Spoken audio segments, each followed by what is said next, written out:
What exactly did y'all think America First meant? Vibes? Speeches? Essays? No. You see, the blow up between Trump, Vance, and Zelensky in the Oval Office wasn't a diplomatic misstep, it was a masterclass in putting America first for once. Zelensky came into our White House knowing every single detail about the peace deal on the table, a minerals agreement that could have secured Ukraine's future while also benefiting the U.S. taxpayer. Instead, he chose to put on a show for the media to attempt to influence the press, and Trump and Vance rightfully shut it down. They nipped it in the bud.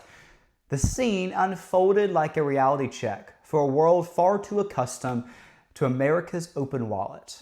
Trump laid it out. Ukraine is gambling with World War III without the U.S.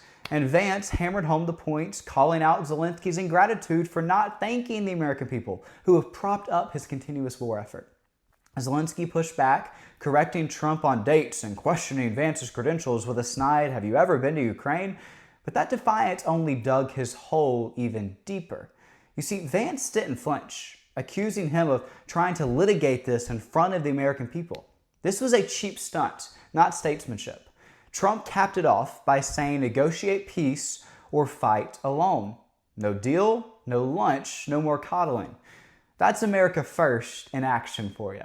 For far too long, leaders like Zelensky have mistaken America's generosity for weakness. The media ate up his grandstanding, painting him as some noble warrior, but the American people did not. You see, Trump and Vance saw through this act, an arrogant little man in pajamas banking on guilt trips instead of results. What did he think America First meant? A vibe of selfless heroism?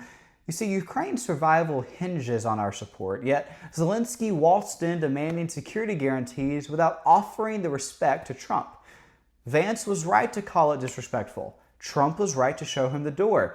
This isn't something about egos. This is about leveraging America's strength to end a far too long war instead of prolonging it.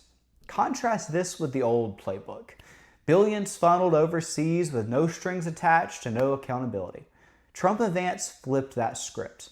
America First isn't a policy paper full of platitudes. It's a gut-level stance that says you're either with us or you're on your own.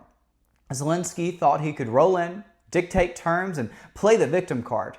Wrong. He misread the room and our slogan. Trump's ultimatum? You don't have the cards without us. That wasn't a threat. It was a fact. The minerals deal could have been a win-win for both of us. But instead, the little man in pajamas threw a tantrum and torched it. But Ukraine needs a new leader now. Someone who can grasp that America First means that America calls the shots when they're receiving our taxpayer dollars, not the other way around. What did we think America First meant? Well, to Trump and Vance, it's not about vibes of global camaraderie or essays on moral duty. It's about power, wielded for American interest by America. Zelensky's defiance didn't impress, it just exposed his weaknesses. He left empty-handed while Trump and Vance stood tall, unshaken by his bluster. The message to the world was clear this week. This administration will not be bullied or guilted into submission. Europe can pick up the slack if it wants to, but America's done bending over backwards. America First means exactly what it says. Our country, our rules, on our time. Zelensky learned that the hard way. It's about time he did. And that right there is exactly what the American people voted for overwhelmingly this past November.